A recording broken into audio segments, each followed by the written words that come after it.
ನಾನು ಬಾಸುಮ ಕೊಡಗು, ಮೂಲತಃ ಕೊಡಗಿನವನು. ಈಗ ನಾನಂತೂ ಇದುವರೆಗೆ ಜೀವನದಲ್ಲಿ ಯಾವುದಕ್ಕೂ ಆಡಿಷನ್ ಕೊಟ್ಟಿಲ್ಲ. ನಮ್ಮನ್ನೇ ಗುರುತಿಸಿ ಕರೆದಿರೋದು 2 ಕಾಂತಾರದಲ್ಲೂ ನಮ್ಮನ್ನು ಅವರೇ ಕರೆದಿರೋದು. ಕೊರೋನಾ ಟೈಮಲ್ಲಿ 7 ಫರ್ಮ್ಗಳನ್ನು ಮುಚ್ಚಿದೆ. ಹೆಚ್ಚು ಕಮ್ಮಿ 3 ಕೋಟಿ ರೂಪಾಯಿ ಇನ್ವೆಸ್ಟ್ಮೆಂಟ್ ಇದ್ದು ಕೊರೋನಾ ಟೈಮಲ್ಲಿ ಒಂದೇ ಸಾರಿ ನಾನು ಬಂದ್ ಮಾಡಿದ್ದೆ. ನನ್ನೇ ಪಬ್ಲಿಕೇಶನ್ ಬೇರೆ ಇದೆ, ಅಮ್ಮ ಪ್ರಕಾಶನ ಅಂತ. ನಾನು ನಿರಂತರವಾಗಿ ರಂಗಭೂಮಿ, ಜನಪದ ನೃತ್ಯಗಳು, ಆ ಕಾಲದ ಯೋಜನಾ ಮೇಳಗಳು, ಈಗ ಸಾಹಿತ್ಯ, ಬೇರೆ ಬೇರೆ ಕ್ಷೇತ್ರದಲ್ಲಿ ನನ್ನನ್ನು ತೊಡಗಿಸ್ಕೊಳ್ತಾ ಬಂದಿದ್ದೀನಿ, ಯಕ್ಷಗಾನ ಸೇರಿ. ಮೇನ್ ಮ್ಯಾಂಡೆಡ್ ಫಿಲ್ಮ್ ಫೆಸ್ಟಿವಲಲ್ಲಿ ಬೆಸ್ಟ್ ಆ್ಯಕ್ಟರ್ ಅವಾರ್ಡ್ ನನ್ನ ಮಗನಿಗೆ ಬಂದಿತ್ತು. ಅವನೊಂದು 20 ಸಿನಿಮಾ ಹೆಚ್ಚು ಅವನು ಈಗ ಅದೇ ಕಲಿತಾ ಇದ್ದಾನೆ, ಮೀಡಿಯಾ ಅಂಡ್ ಕಮ್ಯುನಿಕೇಶನ್. ಅವನು ಒಳ್ಳೆ DOP, ಒಳ್ಳೆ ಎಡಿಟರ್, ಕಲರಿಂಗು DI ತನಕ ಮಾಡ್ತಾನೆ. ಮತ್ತೆ ನಾನು JC ನ್ಯಾಷನಲ್ ಟ್ರೈನರ್ ಆಗಿರೋದ್ರಿಂದ ಈ JC ಟ್ರೈನಿಂಗ್ ಅನ್ನು ಹಿಡ್ಕೊಂಡು ಹಾಗೆ ಆಲ್ಮೋಸ್ಟ್ ಕರ್ನಾಟಕದ ಎಲ್ಲ ಜಿಲ್ಲೆಗಳಲ್ಲಿ ಬೇರೆ ಬೇರೆ ಕಡೆ ನಾನು ತರಬೇತಿಗೆ ಹೋಗಿದ್ದೀನಿ. ನಾನು ಟ್ರೈನಿಂಗ್ ಒಂದು 180 ವಿಷಯಗಳನ್ನು ನಾನು ಟ್ರೈನಿಂಗ್ ಕೊಡ್ತೀನಿ. ನಾನು ಕಾರ್ಪೊರೇಟ್ ಟ್ರೈನರು. ಹಾಯ್, ಹಲೋ, ನಮಸ್ತೆ ಕರ್ನಾಟಕ. ನಾನು ನಿಮ್ಮ ಪ್ರೀತಿಯ ಕನ್ನಡಿಗ ಕಲಾರತಿ ಮಾದೇವ್ ಮಾತನಾಡ್ತಾ ಇದ್ದೀನಿ. ತುಂಬ ದಿನಗಳ ನಂತರ ಮತ್ತೆ ಸಂದರ್ಶನ ಪ್ರಾರಂಭ ಮಾಡಿದ್ದೀನಿ. ಈಗ ನಾನು ಸಂದರ್ಶನ ಮಾಡಕ್ಕೆ ಹೊರಟಿರುವಂಥ ವ್ಯಕ್ತಿ ತುಂಬ ಸಂಪನ್ಮೂಲ ವ್ಯಕ್ತಿ. ಮತ್ತು ರಂಗಭೂಮಿಗೂ ಇವ್ರಿಗೂ ಏನು ನಂಟಿದೆ, ಮತ್ತು ಕಾಂತಾರಕ್ಕೂ ಇವ್ರಿಗೂ ಏನು ನಂಟಿದೆ, ಮತ್ತು ಈಗ ಎಲ್ಲ ಕಡೆ ವೆಬ್ ಸೀರೀಸು ತುಂಬ ಸುದ್ದಿ ಮಾಡ್ತಾ ಇದೆ. ಅದು ಯಾವ್ದು ಇರ್ಬೋದು, ಎಲ್ಲನೂ ಸಂಪೂರ್ಣವಾಗಿ ಅವ್ರನ್ನ ಜರ್ನಿ ಮಾತಾಡ್ತಾ ಹೋಗ್ತೀನಿ. ಅಣ್ಣ ನಮಸ್ತೆ. ಅಣ್ಣ ನಮಸ್ತೆ. ಅಣ್ಣ, ತಮ್ಮ ಹೆಸರು? ಬಾಸುಮ ಕೊಡಗು. ನಮ್ಮ ವೀಕ್ಷಕರಿಗೆ ಸಂಪೂರ್ಣ ಪರಿಚಯ ಮಾಡ್ಕೊಳ್ಳಿ ಅಣ್ಣ. ನಾನು ಬಾಸುಮ ಕೊಡಗು, ಮೂಲತಃ ಕೊಡಗಿನವನು. ಈಗ ಸದ್ಯ ಉಡುಪಿಯಲ್ಲಿದ್ದೇನೆ. ಬೇರೆ ಬೇರೆ ಕೆಲಸಗಳನ್ನು ಮಾಡ್ತಾ ಸಾಗ್ತಾ ಉಡುಪಿಯಲ್ಲಿ ಒಂದು 20 ವರ್ಷದಿಂದ ಸೆಟ್ಲ್ ಆಗಿದ್ದೀನಿ. ಬಟ್ ನನ್ನ ಕಾರ್ಯಕ್ಷೇತ್ರ ಇಡೀ ಕರ್ನಾಟಕದ ಹೊರಗಡೆ ಕೂಡ ಇದೆ. ಸಿಂಪಲ್ ಆಗಿ ಹೇಳ್ಬೇಕಾದ್ರೆ ಒಬ್ಬ ಕಲಾವಿದ. ಅಣ್ಣ, ಎಷ್ಟನೇ ವಯಸ್ಸಿಗೆ ನೀವು ಕಲಾವಿದ ಆದ್ರಿ? ನೀವು ಕಲಾವಿದ ಆಗಿದ್ದು ಅಂತ ನನಗೆ ಗೊತ್ತಾಗಿದ್ದ ಮೇಲೆ ಆದ್ರೆ ಸುಮಾರು 4ನೇ ಕ್ಲಾಸ್ನಲ್ಲಿದ್ದಾಗ ನಾಟಕಗಳನ್ನ ಮಾಡ್ತಾ, ಅಂದ್ರೆ ಟೀಚರ್ಸ್ ನಾಟಕ ಮಾಡಿಸೋದ್ರ ಮೂಲಕ ನಾನು ಎಂಟ್ರಿ ಆಗಿದ್ದು ಅಂತ ಹೇಳ್ಬೋದು. ಆಮೇಲೆ ನಿರಂತರವಾಗಿ ನನ್ನ ಪ್ರೀ ಪ್ರೈಮರಿ ಇರ್ಬೋದು, ಪ್ರೈಮರಿ ಇರ್ಬೋದು, ಹೈಸ್ಕೂಲ್ ಇರ್ಬೋದು, ಕಾಲೇಜು ಇರ್ಬೋದು, ಎಲ್ಲಾ ಸಮಯದಲ್ಲಿ ಕೂಡ ನಾನು ನಿರಂತರವಾಗಿ ರಂಗಭೂಮಿ, ಜನಪದ ನೃತ್ಯಗಳು, ಆ ಕಾಲದ ಯೋಜನಾ ಮೇಳಗಳು, ಈಗ ಸಾಹಿತ್ಯ, ಬೇರೆ ಬೇರೆ ಕ್ಷೇತ್ರದಲ್ಲಿ ನನ್ನನ್ನು ತೊಡಗಿಸ್ಕೊಳ್ತಾ ಬಂದಿದ್ದೀನಿ, ಯಕ್ಷಗಾನ ಸೇರಿ. Okay okay okay. ಎಷ್ಟು ಯಕ್ಷಗಾನಗಳನ್ನ ನೀವು ಮಾಡಿರ್ಬೋದು? ಈಗ ನಂಬರ್ಸ್ ನೆನಪಿಲ್ಲ, ಆದ್ರೆ ಯಕ್ಷಗಾನದಲ್ಲಿ ಹೆಚ್ಚು ನನ್ನ ಪರಿಶ್ರಮ ಇಲ್ಲ. ಆದ್ರೆ ತೆಂಕು ಬಡಗು 2 ಕೂಡ ವೇಷ ಮಾಡ್ತೇನೆ. ನಮ್ಮ ಊರಿನಲ್ಲಿ ಯಕ್ಷಗಾನ ಕಲೆ ಮಾಮೂಲಿ ಆಗಿರೋದ್ರಿಂದ ನಾನು ಪ್ರೈಮರಿ ಶಾಲೆಯಲ್ಲಿ ಇದ್ದಾಗಲೇ ನಮ್ಮಲ್ಲಿ ಜಾತ್ರೆ ಆಗ್ತಿತ್ತು. ಆ ಜಾತ್ರೆ ಸಮಯದಲ್ಲಿ ವರ್ಷಕ್ಕೊಬ್ರು ಯಾರು ಬಂದು ಯಕ್ಷಗಾನ ಕಲಿಸೋದು, ಒಂದು ಪ್ರಸಂಗ ಮಾಡೋದು, ವೇಷ ಮಾಡೋದು. ಹಾಗೆ ಸಣ್ಣ ವಯಸ್ಸಲ್ಲೇ ನನಗೆ ಅಂತ ಅವಕಾಶಗಳು ಸಿಕ್ಕಿತ್ತು. ಹಾಗಾಗಿ ಯಕ್ಷಗಾನ ಅಂದ್ರೆ ನಾವು ಮನೆಯಲ್ಲಿ ತಾಳಮದ್ದಳೆಗಳಾಗ್ತಾ ಇದ್ವು. ನಮ್ಮ ಅಪ್ಪನಿಗೆ ಆ ತರದೆಲ್ಲ ಆಸಕ್ತಿ ಜಾಸ್ತಿ. ಅವರು ತಾಳಮದ್ದಳೆಗಳನ್ನ ಮಾಡಿಸೋದು. ತಾಳಮದ್ದಳೆ ಅಂದ್ರೆ ವೇಷ ಇರಲ್ಲ, ಕೂತ್ಕೊಂಡೆ ಮಾತಾಡ್ತಾರೆ ಯಕ್ಷಗಾನದ ಅರ್ಥ, ಭಾಗವತಿಗೆ ಮತ್ತೆ ಅರ್ಥ. ಸೊ ಅದನ್ನೆಲ್ಲ ಕೇಳಿ ನಮಗೆ ಅಭ್ಯಾಸ ಆಗಿತ್ತು. ಮತ್ತೆ ಭಜನೆಗಳಾಗ್ತಾ ಇದ್ವು ನಮ್ಮೂರಲ್ಲಿ, ತುಂಬಾ ಭಜನೆಗಳಾಗ್ತದೆ. ಆ ಭಜನೆಗಳೇ ಹೋಗ್ತಿದ್ದೆ. ಆ ಒಂದು ಕಾಲದಲ್ಲಿ ನಾನು ಒಳ್ಳೆ ಭಜನೆ ಕಲಾವಿದ. ತುಂಬಾ ನಾವು ಹಳ್ಳಿಗಳಲ್ಲೆಲ್ಲ ಮೆರವಣಿಗೆ ಹೋಗ್ತಿದ್ವಿ ಭಜನೆ ಮಾಡ್ಕೊಂಡು. ಸೊ ಭಜನೆಗಳಲ್ಲಿ ಆಸಕ್ತಿ ಇತ್ತು. ಆಮೇಲೆ ಅದೇ ಹೇಳೋದು, ನಾಟಕಕ್ಕೆ ಬಂದೆ. ಅದ್ರ ಜೊತೆಗೆ ನಾನು ಹೈಸ್ಕೂಲು ಆಗಿ ಮುಂದೆ ಹೋಗ್ತಾ ಸಾಹಿತ್ಯ ಈ ತರ ಶಿಬಿರಗಳೆಲ್ಲ ಸಿಕ್ಕಿದ್ರಿಂದ ನನಗೆ ಸಾಹಿತ್ಯದ ಮೇಲೆ ಆಸಕ್ತಿ ಬಂತು. ಬರೀತಿದ್ದೆ ನಾನು ಹೈಸ್ಕೂಲ್ ಲೆವೆಲಲ್ಲೇ. ನನ್ನ ಕೆಲವು ಟೀಚರ್ಸ್ ನನ್ನನ್ನು ಪ್ರಮೋಟ್ ಮಾಡಿದಷ್ಟು ಬರೆಸಿದ್ರು, ಕವನ ಬರೆಯೋದು, ಕತೆ ಬರೆಯೋದು. ಹಾಗೆ ತುಂಬಾ ಪತ್ರಿಕೆಗಳಲ್ಲಿ ಆರ್ಟಿಕಲ್ ಬರೆದಿದ್ದೀನಿ. ಒಂದು 14 ಪುಸ್ತಕಗಳನ್ನ ಬಿಡುಗಡೆ ಮಾಡಿದ್ದೀನಿ. ಹಾಗಾಗಿ ನಂದೇ ಪಬ್ಲಿಕೇಶನ್ ಬೇರೆ ಇದೆ, ಅಮ್ಮ ಪ್ರಕಾಶನ ಅಂತ. ಅಮ್ಮ ಪ್ರಕಾಶನ ಅಂತ ಇದೆ. ಹಾಗೆ ಸಾಹಿತ್ಯ ಕ್ಷೇತ್ರದಲ್ಲೂ ಒತ್ತು ಮಿಕ್ಸ್ಡ್ ಜರ್ನಿ ಅಂತ ಹೇಳ್ಬೋದು. ನಾನು ಪರ್ಟಿಕ್ಯುಲರ್ ಒಂದೇ ಟ್ರ್ಯಾಕ್ ಅಲ್ಲಿ ಹೋಗ್ಲಿಲ್ಲ. ಅಂದ್ರೆ ಮಲ್ಟಿ ಟ್ಯಾಲೆಂಟೆಡ್. ಟ್ಯಾಲೆಂಟ್ ಅನ್ನೋದಕ್ಕಿಂತ ನೀಡ್ ಬೇಸ್ಡ್ ಆಗಿ.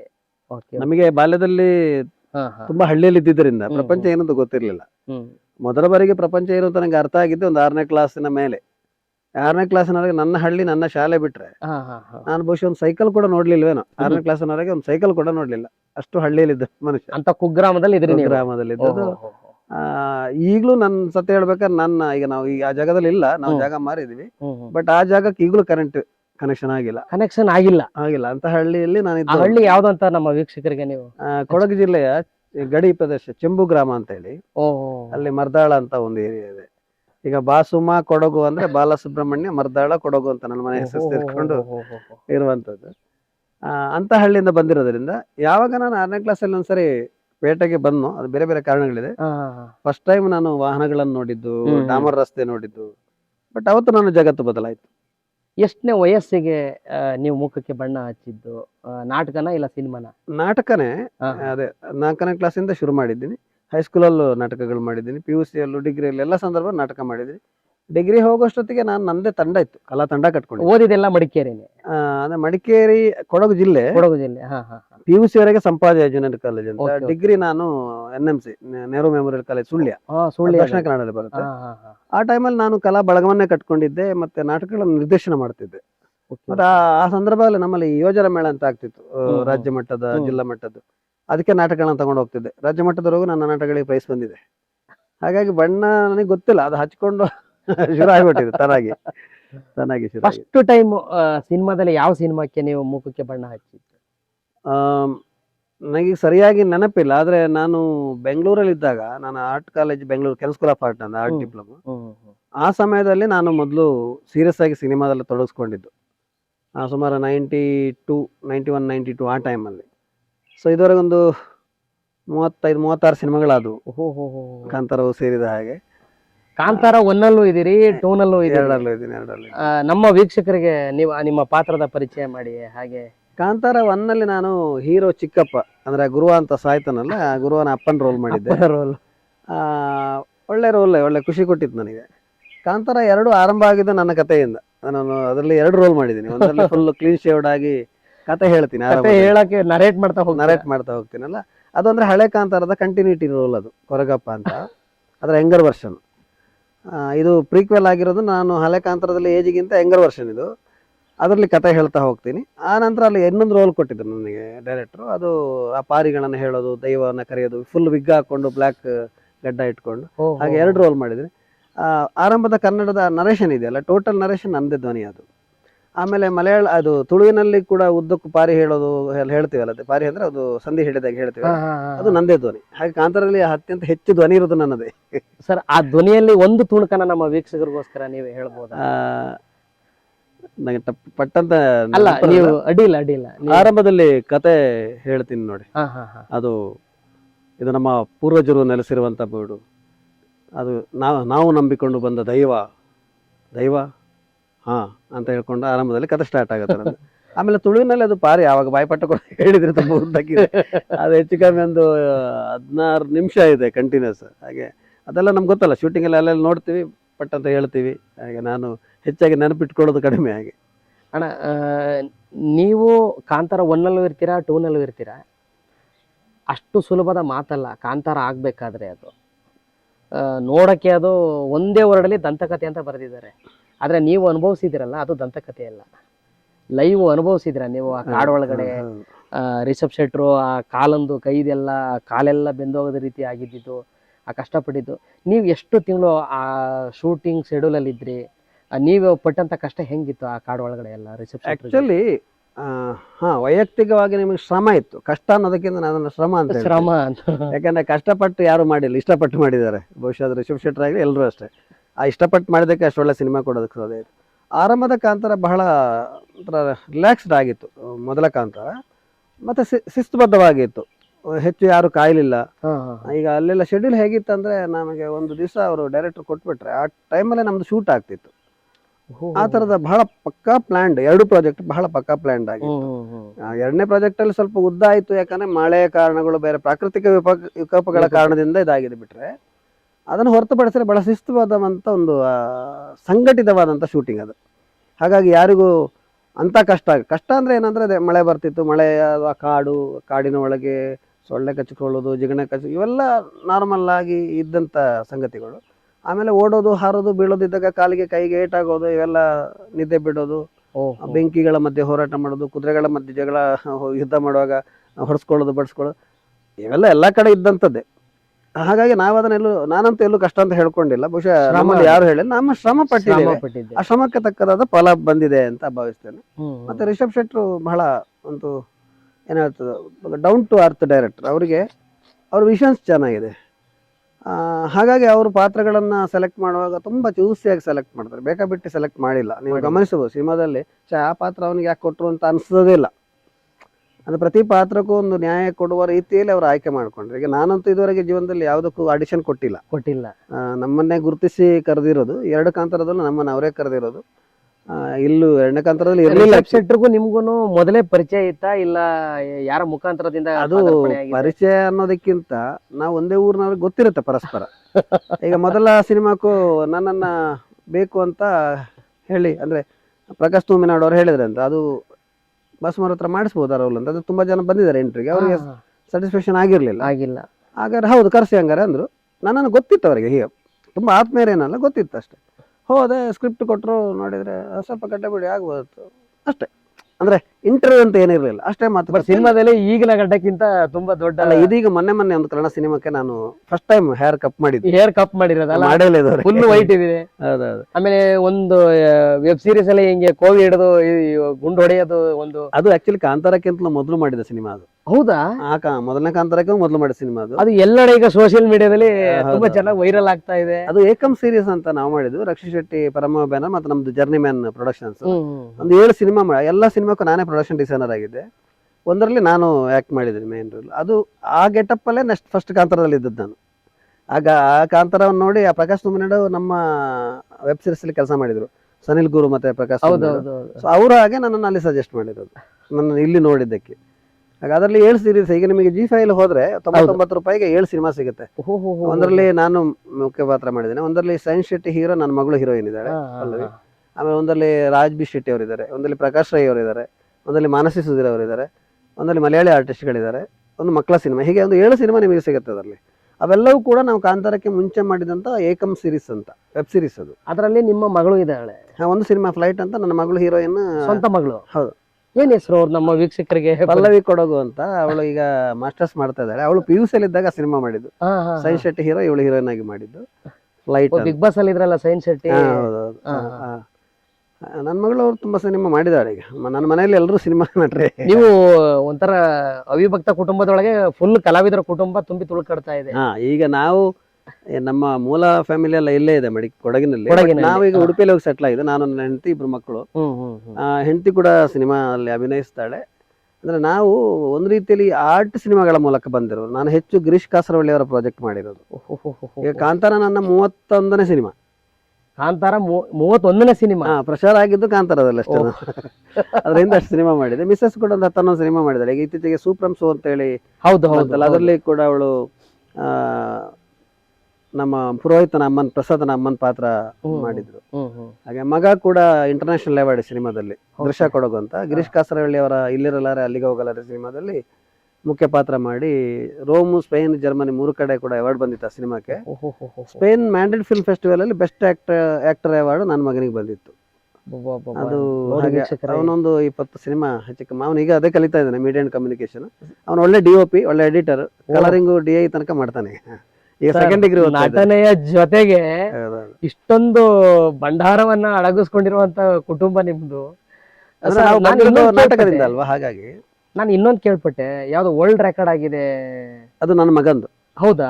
ಏನ್ ಅವನು ಈ ಸ್ಟಾಪ್ ವೈಲೆನ್ಸ್ ಅಂತ ಒಂದು ಕಾನ್ಸೆಪ್ಟ್ ಮೇಲೆ 18 ವರ್ಷ 2 ತಿಂಗಳಾದ ಕೂಡ್ಲೇನೆ, ಅಂದ್ರೆ ಲೈಸೆನ್ಸ್ ವಿತ್ ಲೈಸೆನ್ಸ್ 3 ರಾಜ್ಯಗಳಲ್ಲಿ 3000 ಕಿಲೋಮೀಟರ್ ಬುಲೆಟ್ ತಗೊಂಡು ರೈಡ್ ಮಾಡಿದೆ, ಕಾಸ್ ರೈಡ್. ಅದು ದ ಯಂಗೆಸ್ಟ್ ಕಾಸ್ ರೈಡರ್ ಆಫ್ ದ ವರ್ಲ್ಡ್ ಅಂತೇಳಿ ಏಷ್ಯಾ ಬುಕ್, ಇದು ಇಂಡಿಯಾ ಬುಕ್ ಆಫ್ ರೆಕಾರ್ಡ್ ಮತ್ತೆ ಏಸ್ ಬುಕ್ ಆಫ್ ರೆಕಾರ್ಡ್ ಆಯ್ತು. ಸರ್, ಅದರಲ್ಲೂ ನಾನು ಕೇಳ್ಪಟ್ಟಿದ್ದು ಇನ್ನೊಂದು, ಅದು ಇಂಡಿಯಾದಲ್ಲಿ 2ನೇ ಸ್ಥಾನ. ಅದು ಇದಕ್ಕೆ ಈ ಅವಾರ್ಡ್ ಬಂತ ಅಂತ ಹೇಳಿದ್ನಲ್ಲ, ಮ್ಯಾಂಡ್ರಿಡ್ ಫಿಲ್ಮ್ ಫೆಸ್ಟಿವಲ್, ಅದು ಇಂಡಿಯಾಕ್ಕೆ ಬಂದಿರೋ 2ನೇ ಅವಾರ್ಡ್. ಅದು ಇಡೀ ಇಂಡಿಯಾದಲ್ಲಿ ಬಂದಿರೋದ್ರೆ 2ನೇ ಅವಾರ್ಡ್. ಹೊರ ಮ್ಯಾಂಡ್ರಿಡ್ ಅಲ್ಲಿ ಬಂದಿರೋದು 2ನೇ ಅವಾರ್ಡ್ ಅದು. ಸರ್, ಹಾಗೆ ಅದು ಬಹಳ ಖುಷಿ ಆಗುತ್ತೆ ಸರ್. ಇಷ್ಟೊಂದು ನೋಡಿ, ನೀವು ಯಾವುದೇ ಒಂದು, ನಾನು ನಿಮ್ಮನ್ನ ಕಾಕತಾಳಿಯಾಗಿ ಹೇಳ್ತಾ ಇಲ್ಲ, ಎಲ್ಲ ಚಾನಲಲ್ಲೂ ನಿಮ್ಮನ್ನು ಸರ್ಚ್ ಮಾಡಿದೆ. ಕಾಂತಾರದಲ್ಲಿ ಇಷ್ಟೊಂದು ಮಾಡಿದ್ದಾರೆ, ಒಳ್ಳೆ ಹೆಸರಾಗ್ತಾ ಇದೆ. ಇವಾಗ ವೆಬ್ ಸೀರೀಸ್ ಎಲ್ಲ ಬರ್ತಾ ಇದೆ. ಎಲ್ಲ ಕಡೆ ನೋಡೋದು ನಿಮ್ಗೆ ಎಲ್ಲೂ ಇಂಟರ್ವ್ಯೂ ಸಿಗಲಿಲ್ಲ. ನಾನು ತೆರೆಮರೆ ಒಳಗಡೆ ಇರೋರ್ನೇ ಆದಷ್ಟು ಜಾಸ್ತಿ ನಾನು ಹೆಕ್ಕೋದು. ನಾನು ಇಷ್ಟೊಂದು ದೈತ್ಯ ಪ್ರತಿಭೆ. ನೀವು ಈ ಕೊಡಗಿನಲ್ಲಿದ್ದವರು ಉಡುಪಿ ತನಕ ತಲುಪ್ತೀರಾ, ಯಾಕೆ? ಅದು ಬೇರೆ. 2 ಪ್ರಶ್ನೆ ಬಂತು ನಿಮ್ದು. ಇಂಟರ್ವ್ಯೂ ಹಾಕಿಲ್ಲ ಅಂದ್ರೆ, ಒಂದು, ನಾನು ಆಗ್ಲೇ ಹೇಳಿದಾಗ ನಾನು ರಂಗಭೂಮಿ ಹಿನ್ನೆಲೆಯಿಂದ ಬಂದವನು. ಈ ಸಿನಿಮಾವನ್ನ ನಾನು ಹೆಚ್ಚು ಪ್ರಚಾರ ಮಾಡಿಕೊಂಡಿಲ್ಲ. ಇಲ್ಲ, ನಾನು ಪರಿಚಯ ಕೊಟ್ಟರು ಕೂಡ ಸಿನಿಮಾದನ್ನು ಹಾಕೋದಿಲ್ಲ. ಅದು ಜನರಿಗೆ ಹೀಗೆ ತನಗೆ ಗೊತ್ತಾಗ್ಬಿಟ್ಟಿದೆ ಅಷ್ಟೇ.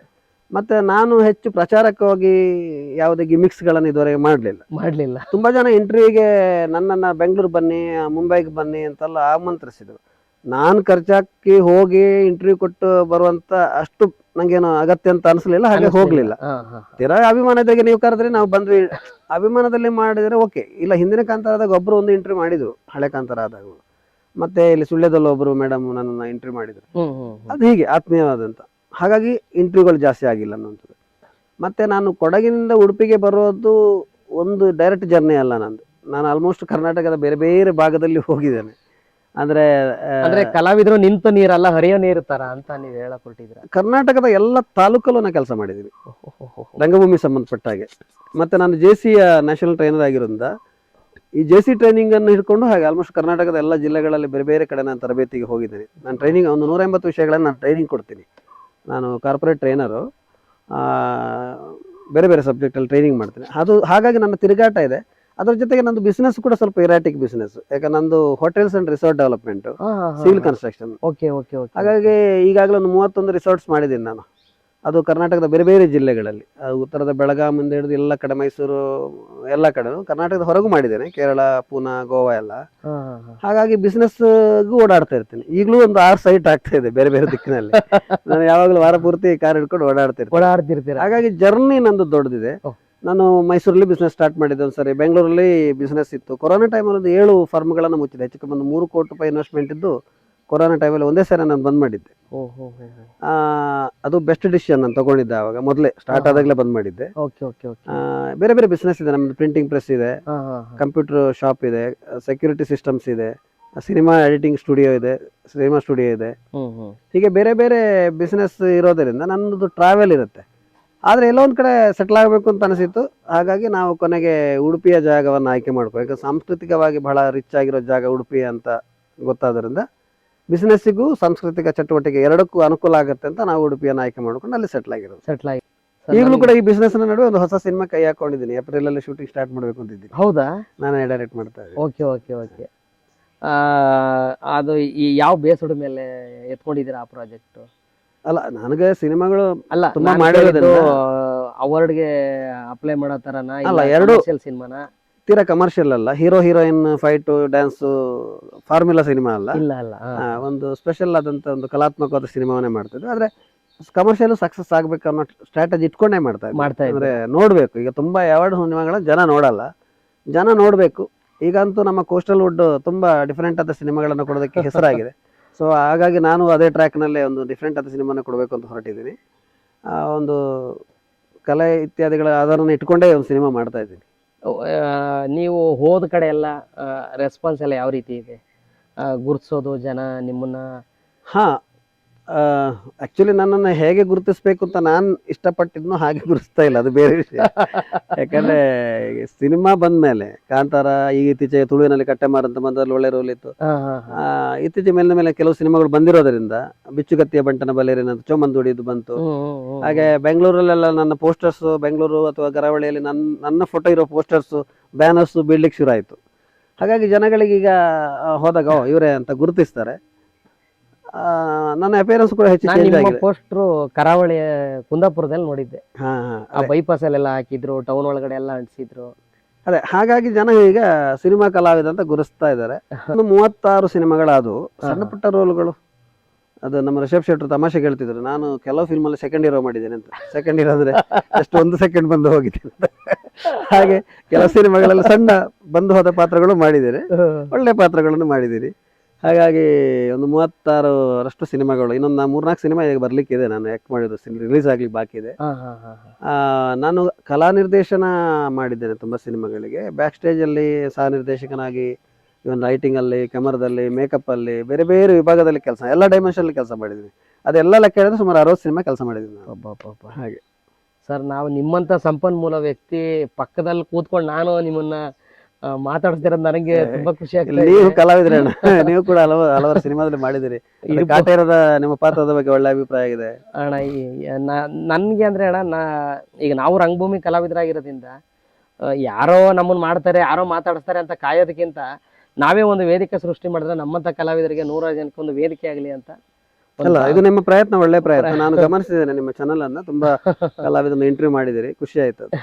ಈಗ ರಂಗಭೂಮಿ ಆಕ್ಚುಲಿ ನಾವು ಇಷ್ಟಪಟ್ಟು ಮಾಡೋ ಕೆಲಸ. ನಾನು ನಿನಾಸಮ್ಮಲ್ಲಿ ಡಿಪ್ಲೊಮಾ ಮಾಡಿಕೊಂಡು ಬರಕ್ ಮುಂಚೆನೂ ನಾಟಕದಲ್ಲಿದ್ದೆ. ಅದು ಡಿಪ್ಲೊಮಾ ಮಾಡಿದ್ದು ನನ್ನ ನಾಟಕದ ಕಲಿಕೆಯಲ್ಲಿ ಒಂದಷ್ಟು ಅಕಾಡೆಮಿಕ್ ಎಜುಕೇಶನ್ ಸೇರ್ಕೊಳ್ಳಿ ಅಂತ ನಿನಾಸಮ್ ಡಿಪ್ಲೊಮಾ ಮಾಡ್ಲಿಕ್ಕೆ ಹೋದೆ. ಆಮೇಲೆ national school of drama, Thrissur school of drama, Rangayana, ಬೇರೆ ಬೇರೆ ಕಡೆ ನಾನು ನನ್ನ ಎಕ್ಸ್ಪೆರಿಮೆಂಟ್ಗಳನ್ನ ಮಾಡ್ತಾ ಹೋಗಿದ್ದೇನೆ. ಮತ್ತು ನಮ್ಮ ದೇಶದ ದೊಡ್ಡ ದೊಡ್ಡ ನಿರ್ದೇಶಕರ ಜೊತೆ ನಾನು ಕೆಲಸ ಮಾಡಿದ್ದೀನಿ, ರಂಗ ನಿರ್ದೇಶಕರ ಜೊತೆ. ಯಾರ್ಯಾರ ಅದು ಜೊತೆ ಸರ್? ಆಲ್ಮೋಸ್ಟ್ ನಮ್ಮಲ್ಲಿ ಪಾಪ್ಯುಲರ್ ಇದ್ದಂಥ ಈಗ ಈ ಕರ್ನಾಟಕದ ಬಿಡಿ ನಮ್ಮ ಕಾರಂತರು, ಜಂಬೆ ಅವರು, ಅವರೆಲ್ಲ, ಆಮೇಲೆ ಹೊರಗಿಂದ ರುಸ್ತುಂಬರಚ್ ಇರ್ಬೋದು, ಆಮೇಲೆ ಈವನ್ ಫಿಟ್ಸ್ ಬೆನಿಫಿಟ್ಸ್ ಅಂತ ದೊಡ್ಡ ದೊಡ್ಡ ಕಲಾವಿದ ನಿರ್ದೇಶಕರ ಜೊತೆ ಕೆಲಸ ಮಾಡಿದ್ದೀನಿ. ಅದು ನನ್ನ ಅನುಭವದ ವಿಸ್ತರಣೆಗೆ ಬಹಳ ಹೆಲ್ಪ್ ಆಯಿತು. ಅದು ಭಾಳ ಖುಷಿ ಆಗುತ್ತೆ ಸರ್. ಯಾಕಂದ್ರೆ ನಮ್ಮ ಕರ್ನಾಟಕದ ಆಸ್ತಿಗಳು ಸರ್ ನೀವೆಲ್ಲರೂ. ಈ ಥರದ್ದು ಒಂದು ನಿಮ್ಮ ಜರ್ನಿ ಆಗ್ಬೋದು, ಕನ್ನಡ ಜನರ ಆಶೀರ್ವಾದ ಎಲ್ಲ. ಅಲ್ಲ ಖಂಡಿತ ಸರ್, ಅದು ಕಲಾ ಸರಸ್ವತಿ ದೇವಿ ನಿಮಗೆ ಇಷ್ಟೊಂದು ದೊಡ್ಡ ಮಟ್ಟಕ್ಕೆ ಆಶೀರ್ವಾದ ಮಾಡ್ತಾ ಇದ್ದಾರೆ. ಮತ್ತೆ ನೀವು ಅಲ್ಲದೆ ನಿಮ್ಮ ಫ್ಯಾಮಿಲಿಯನ್ನು ಕೂಡ ತೊಡಗಿಸ್ಕೊಂಡು ಇಷ್ಟೊಂದು ಇನ್ವಾಲ್ವ್ಮೆಂಟ್ ಆಗಿ ಮಾಡ್ತಾ ಇದ್ದೀರಿ ಸರ್. ಒಂದು ಪುರುಷನ ಹಿಂದೆ ಒಂದು ಹೆಣ್ಣಿನ ಒಂದು ಶಕ್ತಿ ಇರುತ್ತೆ ಬೆಳಿಲಿಕ್ಕೆ, ಅವ್ರದ್ದು ಸ್ಫೂರ್ತಿ ಇರುತ್ತೆ. ನೀವು ಬೆಳೆಯೋದ್ರ ಜೊತೆಗೆ ಅಕ್ಕನನ್ನು ಕೂಡ, ಕಾವ್ಯಕ್ಕನನ್ನು ಕೂಡ ನೀವು ದೊಡ್ಡ ದೊಡ್ಡ ಸಿನಿಮಾದಲ್ಲೂ ಕೂಡ ಅವರು ಆಕ್ಟ್ ಮಾಡಿದ್ದಾರೆ. ಅದು ಭಾಳ ಖುಷಿ ಆಯ್ತು ನನಗೆ. ಅವ್ರ ಜರ್ನಿನ ಮಾತಾಡಿಸ್ತೀನಿ ವೀಕ್ಷಕ. ಓಕೆ, ಇದರಲ್ಲಿ ಬೆಳೆಯೋದು ಬೆಳೆಸೋದು ಅನ್ನೋಂಥದ್ದು ನಾನು ನಂಬಲ್ಲ. ನೋಡಿ, ನಾನು ನಿಮಗೆ ಆಸಕ್ತಿ ಇಲ್ಲ ಅಂದ್ರೆ ನಾನು ನಿಮ್ಮನ್ನ ಏನೂ ಮಾಡೋಕ್ಕಾಗಲ್ಲ. ನಮ್ಮಲ್ಲಿ ಏನಾಯ್ತು, ನನ್ನ ಮಿಸ್ಸಸ್ಸಿಗೂ ಆಸಕ್ತಿ ಇತ್ತು, ನನ್ನ ಮಕ್ಕಳಿಗೆ ಆಸಕ್ತಿ ಇತ್ತು. ಹಾಗಾಗಿ ನಾನು ಮಾಡ್ತಾ ಇರೋ ಕೆಲಸಗಳನ್ನು ನೋಡಿದಾಗ ಅದನ್ನು ಮಾಡಬೇಕು ಅಂತ ಅವ್ರಿಗೆ ಅನಿಸ್ತಿತ್ತು. ಅವ್ರು ಮಾಡ್ತಾ ಹೋದ್ರು. ನಾನು ತುಂಬ ಜನ ಕೇಳ್ತಾರೆ, ನಿಮ್ಮ ಮಕ್ಕಳನ್ನ ಡ್ಯಾನ್ಸಿಗೆ ಸೇರಿಸಲಿಲ್ಲ, ಅದಕ್ಕೆ ಸೇರಿಸಲಿಲ್ಲ, ಇದಕ್ಕೆ ಸೇರಿಸಲಿಲ್ಲ ಅಂತ. ನಾವು ಯಾವುದಕ್ಕೂ ಸೇರಿಸಿಲ್ಲ. ನಮಗೇನೋ ನನ್ನ ಮಕ್ಕಳನ್ನ ಹೀಗೆ ಮಾಡಬೇಕು ಅಂತ ಬಲವಂತವಾಗಿ ಮಾಡೋಕ್ಕಾದ್ರೆ ಅದು ಬಲವಂತವಾಗಿ ಅವ್ರಿಗೆ ಅರಗಿಸ್ಕೊಳ್ಳೋಕ್ಕಾಗಲ್ಲ. ಅವ್ರು ನಮ್ಮನ್ನು ನೋಡ್ತಾ ನೋಡ್ತಾ ಅವ್ರಿಗೆ ಬೇಕು ಅನಿಸಿದಾಗ ಅವರೇ ಮ್ಯೂಸಿಕ್ ಕಲ್ತರು, ಅವರೇ ಡ್ಯಾನ್ಸ್ ಕಲ್ತರು, ಅವರೇ ಎಡಿಟಿಂಗ್ ಕಲ್ತರು, ಅವರೇ DOP ಆಕ್ಟಿಂಗ್ ಕಲ್ತರು. ಇದು ನಮ್ಮಲ್ಲಿ ಆಗಿರೋದು ಹೀಗೆ. ಈಗ ನನ್ನ ಮಿಸ್ಸಸ್ ಆಗಲಿ, ಬಾಸುಮ ಅವರ ಹೆಂಡತಿ ಅಂತ ಹೇಳಿ ಯಾರು ಅವ್ರಿಗೆ ರೋಲ್ ಕೊಟ್ಟಿಲ್ಲ. ನಾಟಕದಲ್ಲಿ ಪಾತ್ರಗಳನ್ನು ನೋಡಿ ಅವಳ ಅಭಿನಯ ಚೆನ್ನಾಗಿದೆ ಅಂತ ಅಂದ್ಕೊಂಡು ಎಷ್ಟೋ ಸತಿ ನನಗೆ ಗೊತ್ತೇ ಇರಲಿಲ್ಲ ಅವಳನ್ನ ಕರೆದಿರೋದು. ನನ್ಗೆ ಗೊತ್ತಿಲ್ಲದೇನೆ ಕರೆದು ರೋಲ್ ಕೊಟ್ಟಿದ್ದಾರೆ. ಹಾಗೆ ಇಲ್ಲಿ ಎಲ್ಲರೂ ಇಂಡಿಪೆಂಡೆಂಟ್ ಆಗಿ ಬೆಳೆದಿದ್ದಾರೆ ಅಂತ ಒಬ್ಬರಿಗೊಬ್ರು ನಾವು ಸಪೋರ್ಟ್ ಮಾಡಿದ್ದೇವೆ. ಸಪೋರ್ಟ್ ಮಾಡೋದಂತ ಇದ್ದೇ ಇದೆ.